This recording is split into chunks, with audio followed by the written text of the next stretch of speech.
તો વિજયભાઈ રૂપાણી પણ અત્યારે કેવડિયાથી सीधा જ સંબોધી રહ્યા છે, આપણે ત્યાં જઈએ। और स्थानीय लोगों का भी विकास सुनिश्चित किया गया है। आज केवड़िया में देश विदेश के कोने कोने से लोग आते हैं और जिससे यहाँ के स्थानीय लोगों को स्थानीय हमारी संस्कृति, हमारी परंपरा, उसका भी अच्छा एक्सपोजर भी काफी बढ़ गया है। इसलिए हम ये कह सकते हैं कि स्टैच्यू ऑफ यूनिटी के कारण यहाँ का आदिवासी ट्राइबल समाज आज पूरे विश्व से जुड़ गया है।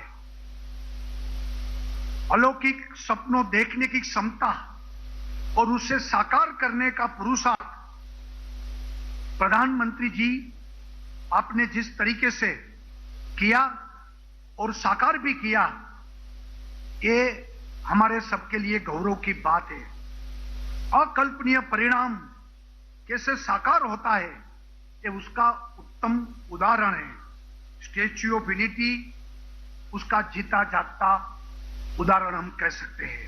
मुझे पूरा विश्वास है कि आने वाले समय में केवड़िया क्षेत्र पर्यटन और वर्ल्ड क्लास आर्किटेक्ट में और भी कई मिसाल बनाएगा। मैं फिर से एक बार केवड़िया को रेलवे स्टेशन और नई देश के अलग अलग कोने से रेल रूटों की सौगात देने के लिए माननीय प्रधानमंत्री जी का हृदय से गुजरात की जनता की ओर से आभार व्यक्त करता हूं। धन्यवाद। जय जय गरवी गुजरात, भारत माता की जय। धन्यवाद माननीय मुख्यमंत्री महोदय। अब प्रस्तुत है आज के समारोह में उद्घाटित होने जा रही विभिन्न महत्वपूर्ण परियोजनाओं, नए स्टेशन भवनों तथा नई ट्रेनों के बारे में जानकारी दर्शाती हुई एक लघु फिल्म।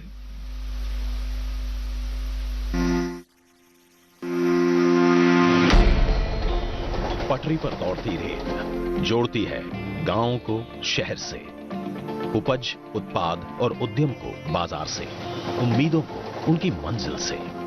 प्रधानमंत्री श्री नरेंद्र मोदी की विजनरी लीडरशिप में अब रेल जोड़ेगी उनसे जिन्होंने जोड़ा था पूरे भारत को और बनाया था अखंड। देश और दुनिया भर के लाखों पर्यटकों के आकर्षण का केंद्र बन चुकी विश्व की सबसे ऊंची सरदार वल्लभ भाई पटेल की प्रतिमा स्टैच्यू ऑफ यूनिटी अपनी अद्भुत बनावट एवं अत्याधुनिक सुविधाओं से युक्त होने के कारण बन गई है लोकप्रिय टूरिस्ट डेस्टिनेशन,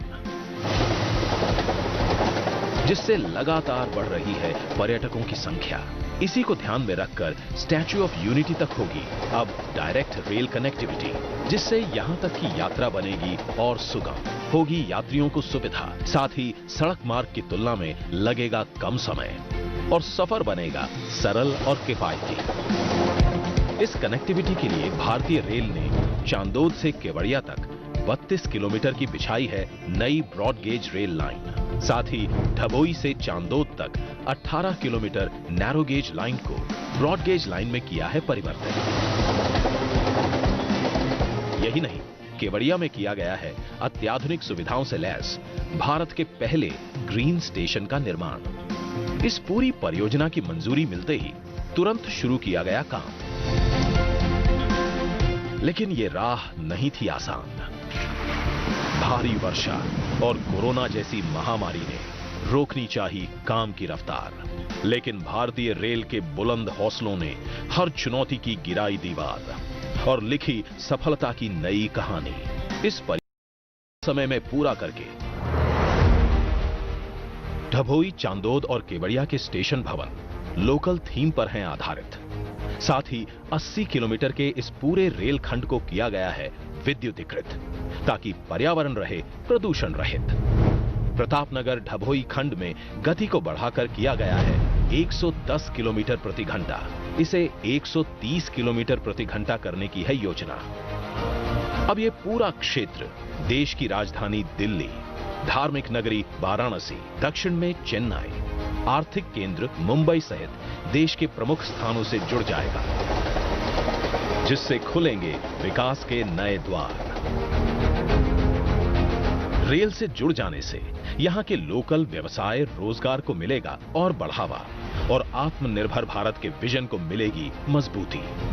आज माननीय प्रधानमंत्री श्री नरेंद्र मोदी कर रहे हैं उद्घाटन डभोई चांदोद आमान परिवर्तित broad gauge rail line, Chandod Kevadia नई broad gauge rail line, Pratapnagar Kevadia नव विद्युतीकृत रेलखंड, डभोई जंक्शन, चांदोद तथा केवड़िया के नए स्टेशन भवनों का, और साथ ही हरी झंडी दिखाकर शुरुआत कर रहे हैं यहां के लिए चलने वाली देश के विभिन्न स्टेशनों से 8 नई ट्रेनें।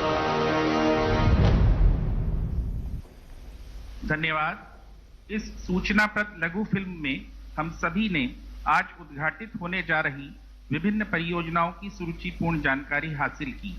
यह उल्लेखनीय है कि भारतीय रेल द्वारा भी केवड़िया स्टेशन परिसर में स्टैच्यू ऑफ यूनिटी की एक 12 फीट ऊंची रेप्लिका लगाई गई है। और अब बारी है माननीय प्रधानमंत्री श्री नरेंद्र मोदी जी के कर कमलों से उद्घाटन पट्टिकाओं के अनावरण की।